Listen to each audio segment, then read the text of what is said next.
في إحدى القرى كان يعيش رجل يدعى سالم في منتصف الخمسينات من عمره، انطوائي وغامض، لا أحد يعرف عنه الكثير سوى أنه يملك دكانا صغيرا يبيع فيه الحاجات اليومية، وداخل دكانه صندوق خشبي كبير لا يفتحه أبدا. مرت السنوات وكثرت الأقاويل، قالوا إن فيه ذهب، وقالوا إنه يحتوي على أسرار ناس من القرية، وحتى قيل إن فيه جثة.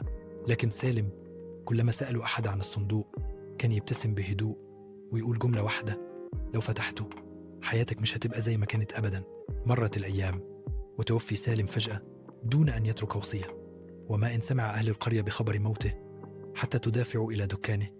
الكل يريد أن يرى ما بداخل الصندوق. فتحوا أحد الشبان بشغف واندهى الجميع. كان الصندوق فارغا، بس مش ده اللي أرعبهم. كان داخله ورقة صغيرة مكتوب فيها بخط سالم، اللي قضى عمره كله يحاول يكشف أسرار الناس، عمره ما يفهم سره هو. المعاذة الحقيقية مش في اللي جوه الصندوق، لكن في اللي انت كنت متوقعه. ساد صمت غريب في المكان. الكل خرج، لكنه خرج مختلف.